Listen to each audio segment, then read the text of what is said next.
Okay, it looks like it's about 8:30. We get started if everybody's ready. We call the Planning, Environment, and Development Committee meeting of November 4th to order. Do a roll call. Looks like everyone is here but Jim, and Jim's going to be on the phone. Make a motion to let Jim. I'm here. Okay, thanks, Jim. I'll second the motion. If I miss you on a vote, Jim, just holler. We have a motion by Mr. Gedemuller, seconded by Mr. Kaminsky to allow Jim to attend by phone remotely. Any discussion? All those in favor say aye. Aye. Welcome, Jim. Minutes approval for the October 7th, 2025 meeting. Make a motion to Motion to approve. approve by Carl, seconded by Paul. Any discussion regarding the minutes? Go to vote. All those in favor say aye. Aye. Minutes are approved. Public comment? Public comment? There was no public comment? No public comment? No, nothing for me. Thank you, though. Adam. Members' comments. Anything from the members this morning? I got nada. We got no all the way around, huh? Jim, you got any members' comments this morning? I don't. I'll have some next month. Okay, we'll wait.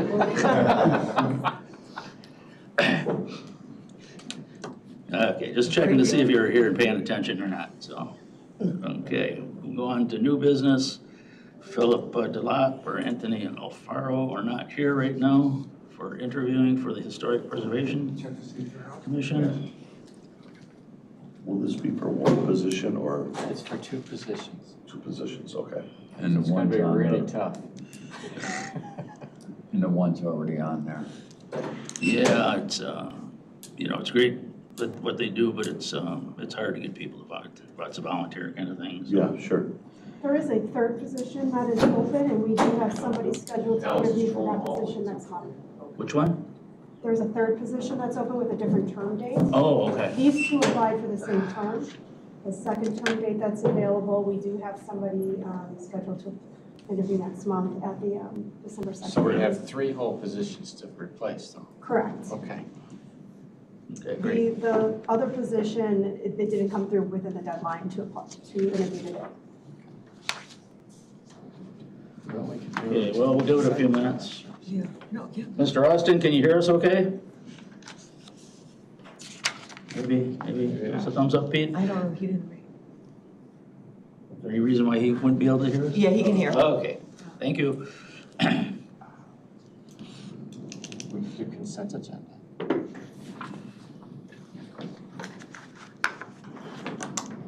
So we're on pause for a second. We can do the consent agenda if you want. Yeah, if everybody's up for that, sure, might as well. Sure. Is there anything that anybody wants to pull from the routine consent agenda? I don't want to assume I'll sit back down. No? Okay, nothing wants to pull? I'll make a motion to approve the routine consent agenda 7.1 and 7.2. I'll second Seconded by Carl. Okay, any discussion regarding the routine consent agenda? No discussion, we'll go to vote. Joe? Yes? Carolyn? Yes. Dina? Yes. Paul? Yes. Carl? it. Yes. And I'll vote yes. Mr. Oh, Jim? Burns? Routine consent agenda, Jim. Yeah, got to drill the trouble there. Yeah, okay, no problem, we got you. Thank you. He was a yes? Yes. Okay.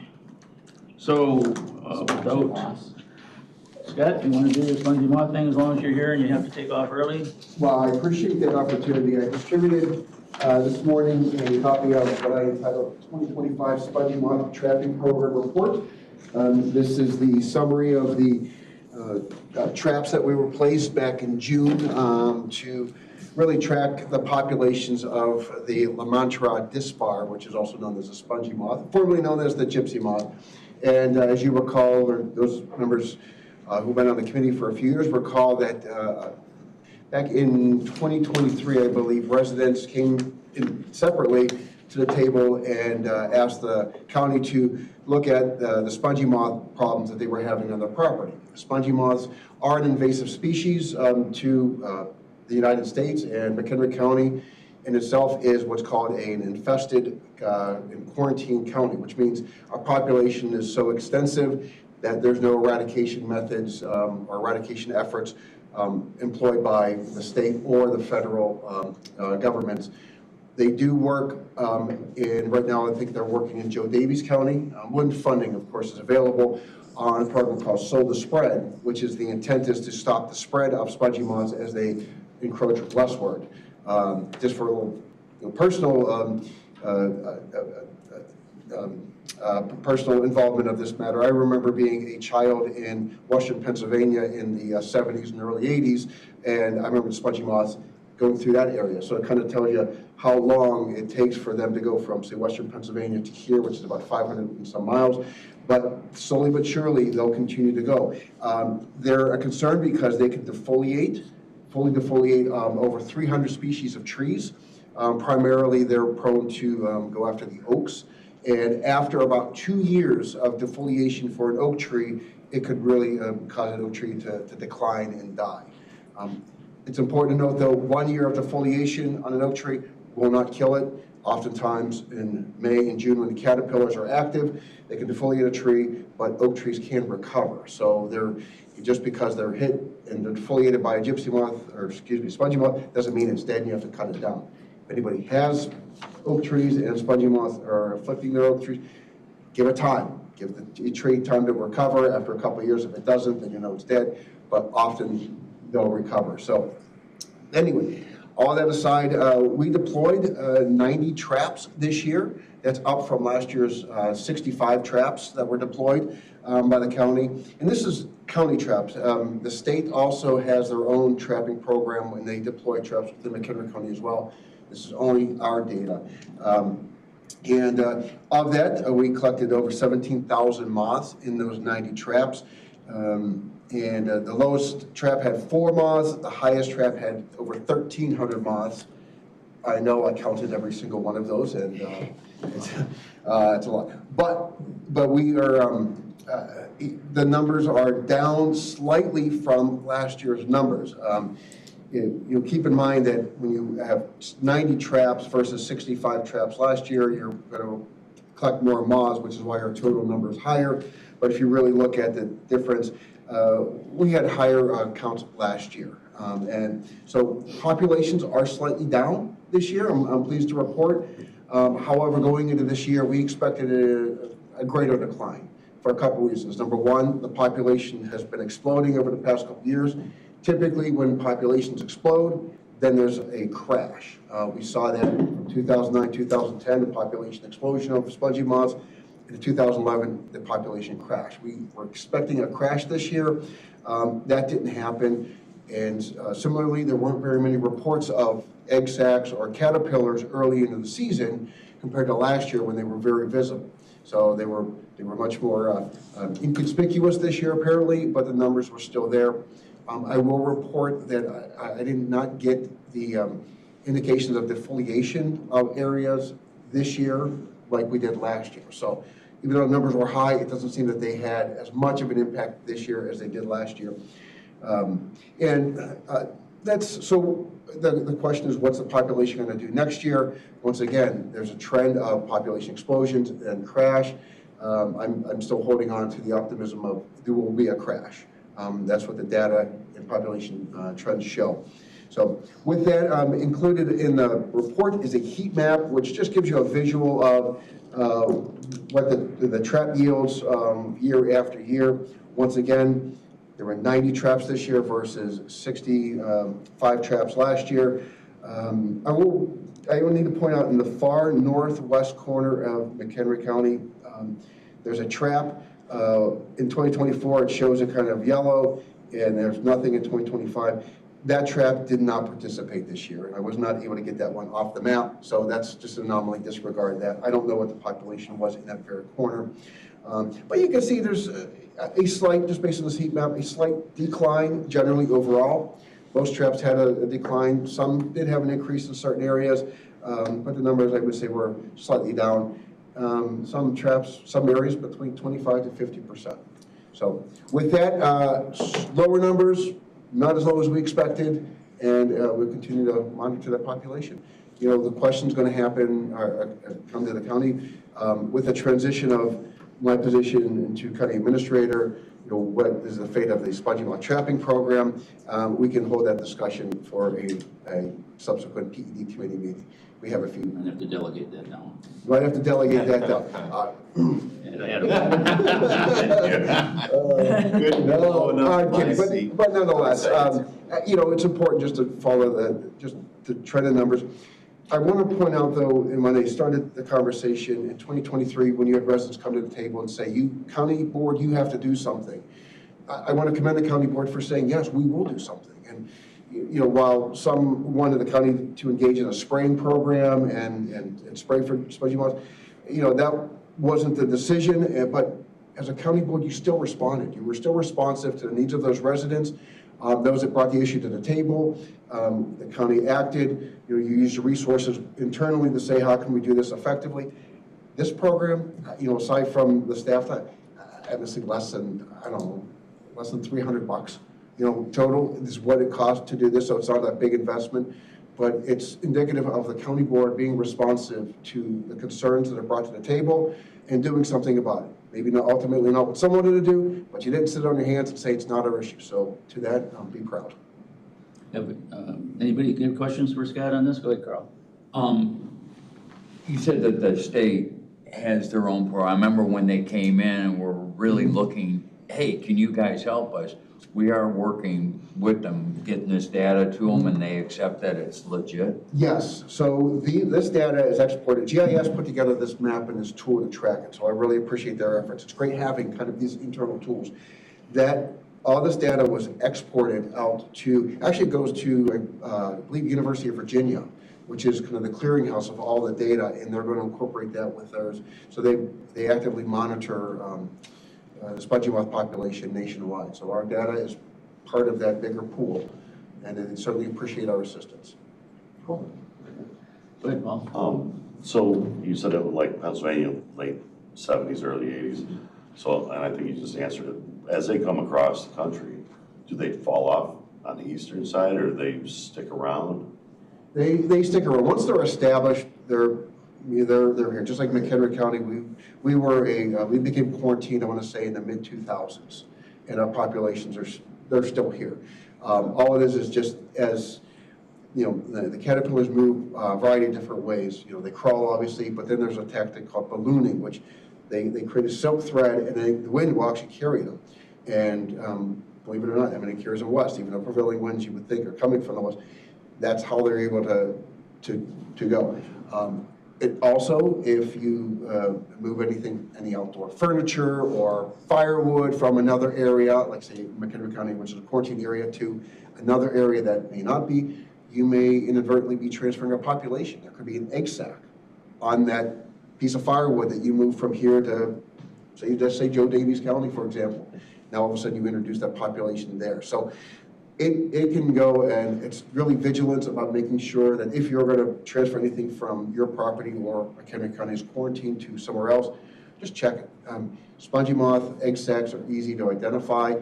They're, they can vary, but maybe 1 to 2 inches long, and they're kind of an off-white or brownish color, and they look like it's modded hair because of and they almost have a spongy type appearance, which is why their name is changed to spongy moths. So we just ask anybody, just be vigilant, check things. If you see a spongy moth egg sac, remove it. There's a variety of different ways you can remove it. There's a lot of videos out on YouTube from a variety of different sources that can show you exactly how to do that. You just basically scrape them off, and you can put them in water, soapy water, for a few days. But it's a pretty easy treatment. But that's how populations move, and once they're here, though, they're pretty much here. So when we say trapping, we're not eradicating the population. All we're doing is counting and identifying where the population hotspots are. Okay. Anyone else? Scott, did we have any members of the public come in with complaints? Complaints about the spongy moths. Like we had the gentleman from Bull Valley and the people from Marengo a couple years ago. Yeah, no, they were very appreciative of, as I mentioned, the county board's efforts to at least do something, to at least look at the population. The gentleman from Bull Valley worked with some neighbors and did spray on his property. So, and in the ones in Moringa, I believe they sprayed as well on their own. But if you get residents together, you can have a certain economy of scale to cover the cost of spray.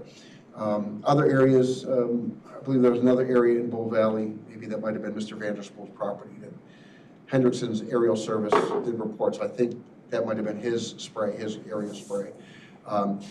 We did have, the biggest hotspot last year and this year is a property on East Crystal Lake Avenue, just east of Crystal Lake. That is the Adams property. I visited the property last year, and their woodshed lily was alive. It was crawling. They had so many spongy moths. They participated again this year. I will say that they were not fully satisfied with the county's efforts because they have these spongy moths, and in essence, they expected more from the county. But our program was really just monitoring population. So aside from that, and they ended up taking down several oak trees, from what I understand, because of last year's defoliation. Once again, to my message of wait a few years before you do that, but they made that decision, and I'm not sure what went into that. Like I said, that was the one they probably were complaining the most about, the spongy moths, last year and again this year. Although they didn't see the signs this year like they did last year, but they certainly had. They were the ones with the highest count both years. 1,400 last year, 1,300 this year. Okay. Anyone else? Okay, well, thank you, Scott. All right. Appreciate that. We'll bounce back to our interviews. We're looking at Adam. Philip is here. Philip? Yeah. Philip Delap? Hello, good morning. Taking a seat? Yeah, please have a seat. Introduce yourself. Correct me on the pronunciation of your last name. Delap. Delap, okay. Yes. Great that you're here interviewing for this position. Like I said, just a little bit your name, where you're from, why you'd like this position. My name is Philip Delap. I go by Phil, please. I am in McHenry. I've been in McHenry County for 6 years now, 7. I live in the city of McHenry in the Legend Lakes community. I mentioned the position. I've been on board before in the Valley High Cemetery board before. It was a very inactive board. I want to be a little more involved in the community now, so I figured this would be a little more up my alley. I'm very interested in the history of McHenry. It's very active. It's very beautiful. I'm involved a lot. I just want to be involved a little bit more in my community. I'm in that giving back phase of my life, a little, more interested in it, a little more valued and appreciative of my past. So I just want to be a little more involved in that. So that's why I'm interested in this part of it. Okay. So you weren't on the Historic Presentation Commission before, you're on the Valley Heights Cemetery. Valley Heights Cemetery, yeah. Okay, how long ago was that? That was the previous year, so probably, it was for 4 years, so 2 years ago it ended, I believe. Anyone have any questions for Mr. Delap here? Thank you for applying. Yeah, go ahead, Carolyn. Well, I was just gonna say, so I really appreciate how detailed you were and how thoughtful you were with your application and just going through, when we ask about the challenges we might get, money and, resistance or something, but you really gave it a lot of thought. Excuse me, and I really appreciate that because oftentimes we might get one person for one spot, but this obviously is something you'd like to do and put in the time. It's important. I think having a connection to your past is the way to make it to the future. You kind of had to have that connection. I think the most important part, the younger generation is kind of forgetting about the past, and I think there's kind of beauty in that. My mom is from the South, so I think that kind of being from the South, you kind of lose, they kind of hold on to that. The past is really important, and I kind of remembering that, and bringing it back to its beauty is kind of important. She's kind of instilled that into me. So, it's always kind of been a passion of mine. You kind of look at my house, kind of like antiques, kind of like the older stuff, bringing beauty to it. And I think we have a lot of technology today as far as like the social media to kind of revamp it and kind of bring a new interest to it. So, kind of combining the two is always kind of cool to me too as well. Okay. Great. We do have one member that's attending remotely. Jim Kearns, do you have any questions for Mr. Delap that's interviewing for the Historic Preservation Commission? Yes, Okay, go ahead, Jim. I'm okay. No, I don't have any questions, I'm sorry. Okay, no problem. Thank you. Anyone else? Okay, no more questions. You were, like I said, you were very thorough on your information that you sent us previous, so thank you very much for coming in. Thank you for applying for this position. Great, thank you. Thank you. Have a great morning. You too. Okay, we'll move on to the next 5.2, the next interview. Anthony Alfaro, is Anthony here? Hi, Anthony, please have a seat, introduce yourself, let us know a little bit why you'd want to be on this. Sure. My name's Anthony Alfaro. I have previously held this position. My term just ended. I'm here to reapply for it. And I have a background in anthropology and a master's in public policy, so I really like historic preservation. Okay, so you have been on it for the last? 2 years. The last 2 years, okay. Okay, does anyone have any questions? Carolyn does? So you've been on it for a couple of years, what would you say, how did you feel that experience was? What were some of the challenges, opportunities? It's interesting because I came from an urban setting. I'm from Chicago. I came out here 3 years ago with my partner. And this has a lot to do with rural architecture and rural structures, and this is something we really don't have in Chicago anymore because of growth. So there was a lot of learning to do. I learned about different styles of barns. Then you hear the whole stories of who built them. Different immigrant groups built different structures. So it was a lot of learning on my part, and I find it interesting because even though I would come out here to Woodstock all the time as a child, I really never went to a lot of other communities, and I never thought they had much history to them because I thought they were mostly modern day subdivisions. But a lot of communities here have really deep roots, and I've been learning a lot along the way. Carly? I know that 2 years is a short time, but what do you think that you've contributed that, you're glad to see come to fruition, or that it's going to be finished, shortly? We had one building landmarked in Huntley. It was a Whitaker House, I believe it was called, and I really knew nothing of Huntley, so we got really into this deep project of hearing about this house and the whole process of obtaining stone for this house. That was quite a feat to do back in the 1800s because there was no quarry nearby. So that was one thing that we ended up doing. We ended up landmarking it. I personally would like to see the commission more involved in engaging with the community because we really don't have any community members who come to these things. I know different cities and different counties have done architectural open houses where they show off properties and you can just kind of do a self-guided tour.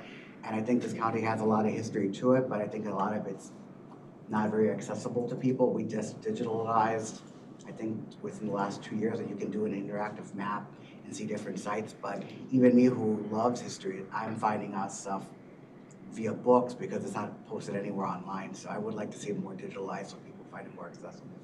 Cool. Yeah, very good. Okay, anyone else have anything else for Mr. Alfaro? Thank you. Oh, ask Jim, thank you. Okay. Jim, do you have any questions for Mr. Alfaro, who's here applying for the Historic Preservation Commission? Yes. Thank you. Thank you for applying again. I think you're, I like the things that you're saying about the buildings and the architecture.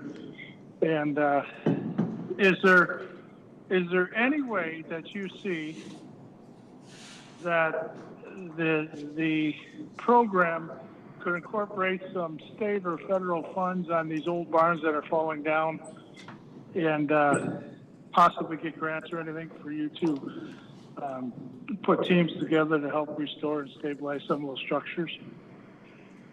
I know there is funding for that, but you have to convince the owners of these properties to want to do it, and they've realized how much cost and their parts involved, and they have to maintain buildings that are already crumbling. So a lot of farmers, have these old farms, and they're like, oh no, I don't want to keep it.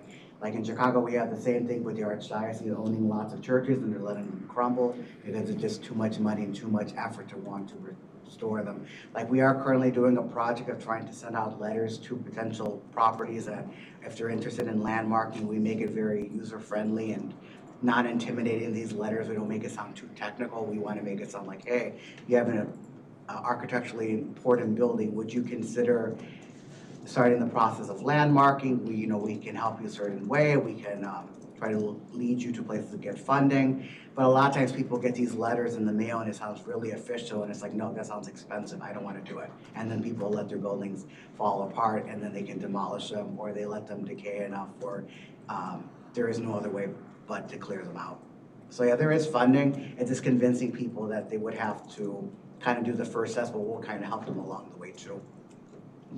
Okay, is there any possibility combining with the conservation district? I know they're having all the buildings that they buy, the barns and everything, and they just deteriorate and crumble, and it's a big expense for them. Is there any way that you guys could form some kind of a joint venture to possibly do that, or maybe they're not willing to participate? Some are. At least the house that we landmark in Huntley, they've reached out to us, and usually that's a rarity. Usually it's us doing to them. But yeah, we can send out letters to them. We explain like there is funding. Well, was that the conservation district? I'm looking for the conservation district, the old farm buildings that the conservation district has purchased over the years with the farmsteads. That I'm not too Possibility sure, to file, or has anyone ever thought about a joint venture with them and getting some of these grants to maintain those buildings? I mean, we could. We have reached out to other historical societies. A lot of historical societies are folding because their members are aging out and they don't want to do it anymore. So we have tried doing committees. We've tried even within ourselves creating groups, but we're an organization that half the time we don't even have quorum, so we can't even have meetings. So it's good for us to keep building up. I mean, I've been in this committee for 2 years. I think I've seen 4 members leave. So we don't sometimes even have the manpower to do it, but we do try to send out information to people, trying to push them the right direction. We can't do it all for them. We can't take them by the hand, but we can give them some tools for it. Okay. All right. Thank you. No more questions. You're welcome. Carolyn, go ahead. Just to answer that, Jim, a little bit, prior to the current director for the Historical Commission or Society, the district was in conversations with a number of groups came in and had a conversation, Jim, just to talk about those buildings and what they could do collectively. I happened to sit in on that. That was a couple years ago. I know that they're aware of the fact that, you might know too, Paul, that some collaboration might be helpful, but there was a change in the director position, and so I don't know what's been done since then. But to your point, I think that some efforts were made to work collaboratively to solve the problem. Okay, but just for your information, Jim is obviously attending remotely, but he's talking about the buildings that are actually under Conservation District properties that are bought and others buildings. Conservation District didn't particularly buy that property because of the buildings. Actually, they just assumed that they weren't there. The reason Carolyn's part of the, are you still part of the Conservation District? Well, I'm on the foundation, so. On the foundation, and Paul's the liaison to the Conservation District. So that's how this conversation got started here this morning. And I know you weren't expecting that. Yeah, I was. So add on to Ms. Campbell, so Conservation, they don't have a lot of money to restore these buildings if they were in a historical sense. So we just talked over it. They have about 8 or 10 structures currently, and I think 4 or 5 of them have been deemed to be ripped down because they've just gotten so bad. Some of them are homes, so they're not necessarily historical buildings, but they just don't have a lot of money. So I think that's what Jim's referring to too. Can you collaborate with them if there is grant money?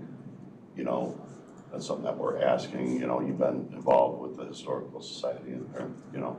So I mean, definitely we can try asking. I know I'm not president of the commission. I'm just a regular board member. But yeah, we can always reach out. Like I know the person in charge is always trying to collaborate with other people because we have limited means, limited resources, and everyone else has little bits and pieces. So if we work together, maybe we can achieve something a lot better. okay. Maybe that's something you could work on, Paul, is to have, invite somebody from the Historical Commission to That's what I'm writing down here, yeah. to your conservation meeting and you know, sort of get the ball rolling, get toward the door kind of thing, yeah. Okay, anyone else have any questions? Okay, nothing else? Thank you very much for coming in, appreciate your time, and I'm glad you applied. Yes, thanks.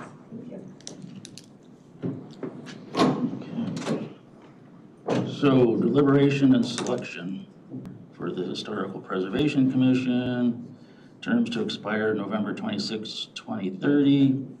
2 candidates, we have 2 spots, is that correct? That's right. So any other deliberation regarding this? That seems like they're both pretty good people. Carolyn, go ahead. I was gonna say, I think both of them seem really engaged, really excited about doing this.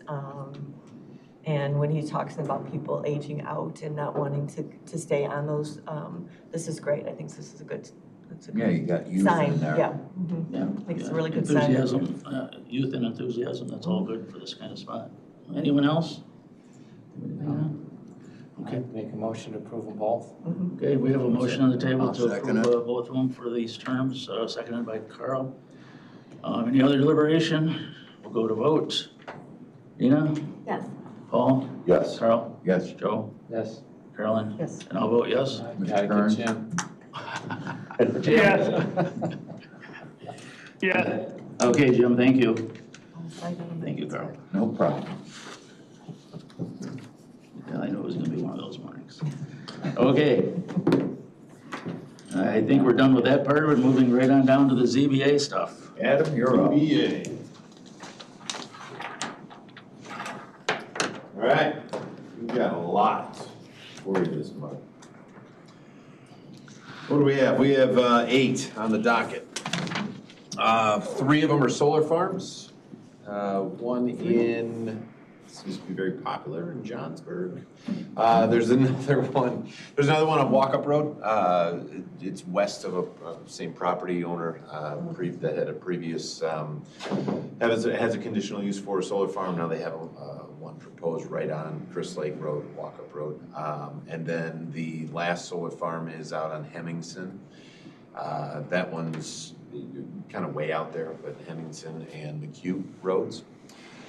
Then we get into kind of the traditional applications. So DeSerto, that is a renewal of a conditional use for a sawmill and some on-site storage. Leach is a renewal with supplies, landscape and pet supplies sale on-site and some storage. Riga is an accessory structure after the fact, but they're straightening out their house. They've got a variance request for that structure. It's a corner parcel, so ordinarily you can see from the site plan that corner parcel throws in a wrinkle. And then Kirkpatrick is kind of a success story. They're expanding their business. It's a Lumatank. They're doing a rezoning, expanding a little bit further west from their existing operations in Bigfoot. And then Singh, they are adding a variation. They're adding a canopy over their the 2 gas pumps right on Alden Road. So those canopies would go over. So they have some variations. That's reviewed as an accessory structure. So they have some variations for building coverage and setbacks because that's close to the property line on 173. Did they have to get anything from the state because of 173 there? No, not that I'm aware of. Okay. I'd say it that way. I'll verify, but I think it's all on site and then it all deals with the UDO setbacks. Okay. I think I got them all. 1, 2, 3. Yes. So The water locust solar thing from McHenry. yeah, There was some more details coming in on that or not? there seem to be some details coming in. It sounds like annexation is poised, or at least the attempt of annexation is coming down the pipe. Some of those remain to be seen. We've got some questions in terms of the timing of that annexation in relation to the approval and what goes before the county board on the 18th. Okay, but there's more to be heard on that one. There's more to be heard. There's more action, it sounds like, that's coming through. But not to be talked about until we see it. Is that- Yes, we'll just keep dancing around it and how we're talking now. Yep. Okay. So, yeah. Okay, so something else might be coming forward. Did something change with the legislation? That's a good question. I mean, There's a, because, you know, because a couple of things, because I know that there's a lot of pushback with solar, right? And I think that we're frustrated with the state law. I mean, there's a lot of moving parts with this. I do think that sometimes there are good projects out there, but we're kind of so wrapped up in the we're sick of being told what to do kind of thing that we're pushing back on everything. And I know that these are get complicated and there's a lot of them. So, and it's a lot to read with everything else that we've got going on. I do know that when I look through it and I see at the end of the testimony and when the members of the ZBA vote, the chair and certain members of the ZBA will try to, hey, everybody, this is a good project, this is what they've done, this is how they did the outreach, whatever. No, this isn't, they haven't done this, I don't appreciate this isn't where it should be, kind of thing. I think there's some information that is available that might help guide a little bit more instead of just a blanket no to anything that comes forward. Because, you know, some of these are property owners and, you know, if they're trying to make the best of their property and if they're within standards and it's a good project, you know, maybe we should be thinking about that more strategically than just saying no to everything. But I did hear that there is something else going on with legislation. So I don't know if that's going to start to change things. You talk about annexation for villages. I don't know if that's being taken off the table. yeah, so. I mean, well, in terms of their ability We to. brought Alicia up as one of our legislative leads on the staff side. Yes, there's a House Bill 4116 that has a lot of amendments to it. Right, But and I'm gonna eventually, let you, go ahead. sorry, No, didn't mean to no, interrupt you. Yeah, thank you. So 4116 was one of the bills in question that could have been the omnibus energy bill. Ultimately, it became Senate Bill 25. That was the bill that ultimately carried in the end of the day. So again, there were different versions that went through veto session back and forth. And again, still digesting this bill. It's another one of those long, hundreds of page Springfield bills. But the bottom line for your purposes is that there is going to be a zoning board of appeals at the state level run by the Illinois Commerce Commission. Now, that is, it appears at first blush to review decisions that are made by local governments in regards to solar and wind farms.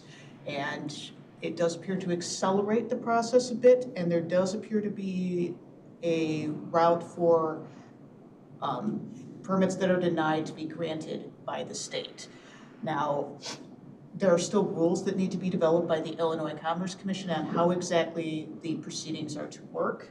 And it doesn't preclude the standard court process. However, it is another avenue for these farms to come through and you know, attempt to get their permits. Again, this is something I feel that the state's attorney's office should, you know, digest further and understand how exactly this process should work. Also, keep in mind the bill has not been signed into law. The governor still has to sign it. It still has to become effective. So again, a lot of question marks here, but more to come. Okay. So what I got from that is the court process is still going to be in place. If we denied it, they could still file a lawsuit against us just like it's been the whole time. But if this did go through, instead of going through the whole court process, they might be able to just go to the state and appeal it and get approved without going through the court process, or do both at the same time if it would be there. It's not, I don't see that as helpful to us in any way. How's that sound? Well, yes and no. I mean, it could be a way to resolve the issues a little faster than having it go through a court process. That could be an advantage, but again, I think that's something that the state's attorney needs to, you know, dig into a bit further. Okay. So we'll go with, does anyone else have any comments, questions regarding this? It looks to me like it's a wait and see anyway for I us. do. Okay, go ahead, Jim. Well, again, we're going to end up with less control out of this bill. I believe we ought to be willing to join into some lawsuits against the state on these things. Continually taking away all of our authority. Now they're going to put, because someone sues them, now they're going to take it away, and no authority by the counties at all because they go up to a state board of appeals. Is that how I understand this? And if they go up to a state board of appeals, this is no different than the ICE contract. Our county approved it. cost us $18 million over the last 3 years. It's totally ridiculous, puts us in binding. Totally opposed to this. If any of our county people are participating in this, pushing for this, we're crazy. We should be totally against this, totally, but we don't have a choice. The state-dominated party is going to put the screws to our county again. That's my opinion. Okay. My opinion, though. Yep, no, good to hear from it. Carl, did you have something? The gist of what I got from you is, A, we can go to the court, or B, we go to the state, and if we go to the state, it's the same result. Here, jam it down your throat and deal with it, they're getting a permit. That's kind of the gist of what I got, what you said. Again, I don't know that, you know, how exactly the whole proceedings would work out. Again, it's pretty new, so I would like a little bit more time to review and understand it better and discuss with the state's attorney's office. You know, based on their track record, if you look at Metro, what they did to the county, well, they wouldn't be too far off doing the same thing there. It sounds to me, and I'm sorry to. No, that's okay. But it sounds to me, and I have not read Senate Bill 25, although I will now that I know that it's about to come up. But they're just creating a super zoning board. And, you know, the next step after that will be to say, you guys don't hear it at all, just go to Springfield. Which we want to keep it here. Well, we do, but one step at a time. At least No, I understand. Lisa's checking into it, Yes. state's attorney's office gonna look at it. There's no sense in us trying to guess what's gonna happen with it, in my opinion, right now, right? Let it play out, keep us informed. I agree. Yeah, go ahead, Paul. When you said that for annexation, is that, do the municipalities have more say-so than the county? Absolutely. Right now, they can deny it. Currently, Oh, they can? That's why there's some of them getting annexed. They can't exactly say no, but whatever they have on their UDO already, if the company doesn't want to adhere to it, they're not going to get the permit. You know, they just put up a string wire fence, and the municipality says, oh no, pal, you're gonna put up this picket fence where we can't see it, and the company said, nah, we don't wanna deal with it. They said, we're not gonna approve your permit because you're not gonna put that kind of fence up. Okay, so they have their own bylaws, if you will. Well, and towns have, the way the structure is, towns have control over their borders and what's internal. We don't have anything to say about what any particular town or village does. That's not our call. Yeah. They've, for years, have been given the authority. That's why they have that 1.5 miles around them so they can plan things. It's been that way for, I don't know, as long as I can remember, they've been doing it that way. And so, you know, like Lakewood that just brought that piece in, they don't have solar as a use, you know, as a solar farm type use allowed in the town, period. So when they brought that piece in, they just said, you're not doing solar, we don't even have a process to let that happen. So. Go ahead, you know. Joe, what is that? Is that a state ordinance? It's a state statute that says, the state set up the structure that said basically municipalities have more control over their turf than counties have over theirs. That's just. That's a statute. I think, Carolyn, you said it at the last meeting about that statute. Well, and then 1.5 miles. The mile No, the mile and a Yeah, half. that's a state statute. That's, yeah, that's incorporated what in we're that, yeah. And just to clarify, Alicia, is it now Senate Bill 25 that is relevant to the solar, or House Bill 4116? It's not Senate Bill 25. Okay. Yeah, Adam, you have something you want to add? The Senate bill, that's also addresses that. So the county codes and the municipal codes, what you're talking about in the ILCS, that's one of the changes within this Senate bill, is that they're looking to authorize these same, basically the same authority to the developers within municipalities. And it expands beyond solar and wind generating facilities, but it expands into battery energy storage systems as well. So administratively, you know, That's, one piece, but then in terms of the actual items that have been amended, they're deliberate in their intentions on this bill. So, Yeah. so does that mean that they're trying to remove that locus of control with that 1.5 miles so that? Not just I a mile and a think it's half, when he's in saying within the in 4 towns.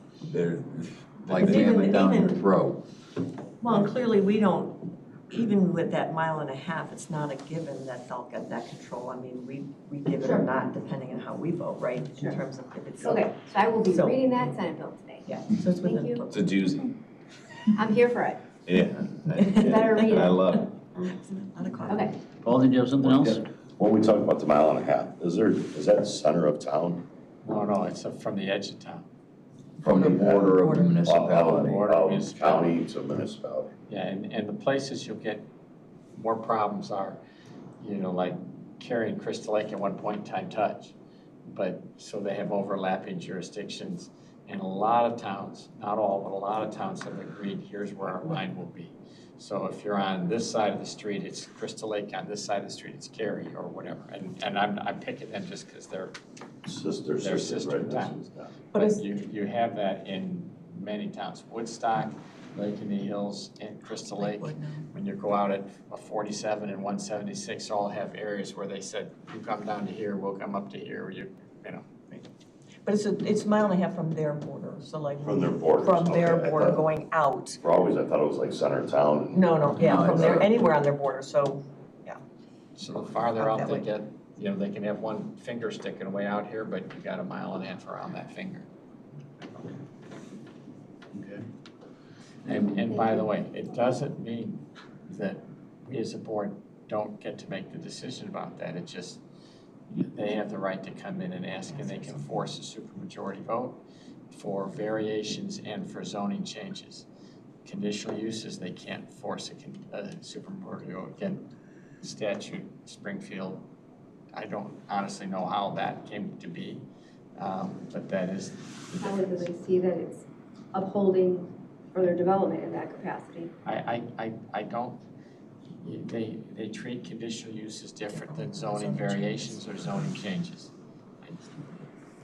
I don't know how, I wasn't involved when it happened, I just know it is. Well, conditional use isn't as big of a deal as like a complete zoning change, so. It can be. Well, that's true. That's what it is. Can be, like a solar. More to come. Solar farms are always conditional uses by us, That's right. but apparently they're right. not in Joliet, so we'll see.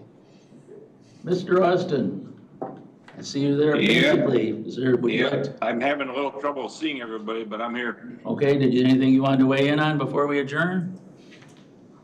No, I appreciate the opportunity. I appreciate Alicia and Adam kind of stepping in there and doing a little bit of discussion on this energy bill, because I kind of tossed that at him just yesterday, and a lot of open-ended questions there, but yeah, thank you. Okay, well, thank you for being there.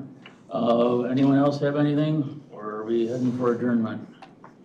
Anything, Adam, that you wanted to add, or where are we at? No topics, executive session, motion to adjourn? By Carol, seconded by Paul. Yep. All those in favor say aye. Aye. Okay. Thank you. Thank you all. Thank you, everyone. Maybe it's because I asked. Hey,